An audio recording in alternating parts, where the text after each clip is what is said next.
আসসালামাইকুম। ইতিমধ্যেই সরকারি প্রাথমিক বিদ্যালয়ের ছুটির তালিকা প্রকাশ করে দেওয়া হয়ে গেছে। অর্থাৎ সরকারি প্রাথমিক বিদ্যালয়ে যে কয়দিন ছুটি থাকবে আরকি ২০২৬ সালে।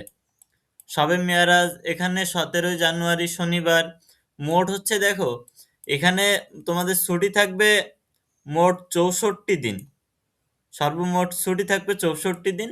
অর্থাৎ ২ মাস মতো শিক্ষা প্রতিষ্ঠান বন্ধ থাকবে।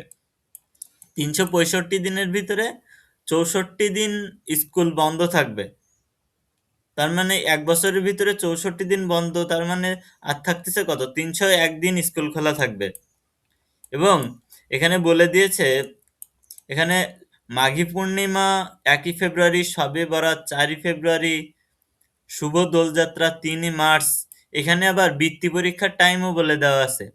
বৈশাখী উৎসব ১২ই এপ্রিল, বাংলা নববর্ষ ১৪ই এপ্রিল, পবিত্র আশুরা, মহররম বলা হয় যেটাকে ২৬শে জুন, জুলাই গণ অভ্যুত্থান দিবস ৫ই আগস্ট, এরপর ঈদ মিলাদুন্নবী ২৬শে আগস্ট, শুভ জন্মাষ্টমী ৪ সেপ্টেম্বর, শুভ মহালয়া ১০ই অক্টোবর, দুর্গাপূজা যেটা হচ্ছে হিন্দুদের সবথেকে বড় পূজা আরকি, ১৮ অক্টোবর থেকে ২২শে অক্টোবর পর্যন্ত ৪-৫ দিন ছুটি। বিজয় দিবস ১৬ই ডিসেম্বর, শীতকালীন অবকাশে যীশু খ্রিস্টের জন্মদিন বলা হয় ২০শে ডিসেম্বর থেকে ২৯শে ডিসেম্বর পর্যন্ত ছুটি। প্রধান শিক্ষকের সংরক্ষিত ছুটি আছে আরো ২ দিন। মানে প্রধান শিক্ষক ২ দিন, যেকোনো ২ দিন বন্ধ রাখতে পারে স্কুল। তার এই ছুটির দেওয়ার ক্ষমতা আছে আরকি। সর্বমোট ছুটি ৬৪ দিন, ২ মাস বন্ধ থাকবে।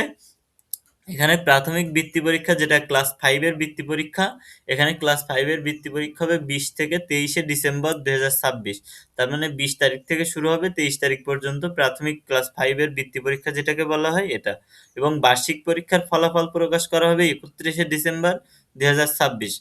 প্রথম প্রান্তিক মূল্যায়ন হচ্ছে ৫ই মে থেকে ১৫ই মে ২০২৬। অর্থাৎ প্রথম পরীক্ষা, প্রথম তোমার হচ্ছে পরীক্ষা যেটা হয়, ৩ টা পরীক্ষা হয় না? প্রথম পরীক্ষা হয়, দ্বিতীয় পরীক্ষা হয়, তৃতীয়বার যে ফাইনাল পরীক্ষা হয়। তো এখানে তোমার প্রথম প্রান্তিক মূল্যায়ন ৫ই মে, দ্বিতীয় প্রান্তিক মূল্যায়ন ১৭ই আগস্ট, আর তৃতীয় প্রান্তিক মূল্যায়ন ১ই ডিসেম্বর থেকে ১০ই ডিসেম্বর ২০২৬। চাঁদ দেখার উপর নির্ভরশীল। জাতীয় দিবসসমূহ যথাযথ মর্যাদার তার মানে জাতীয় দিবসসমূহ যথাযথ মর্যাদায় বিদ্যালয়ের পর্যায়ে পালন করার নির্দেশ দিয়েছে। তবে দিবস পালন করা অতটাও খুব জরুরি না। দিবস পালনই করা উচিত না আরকি।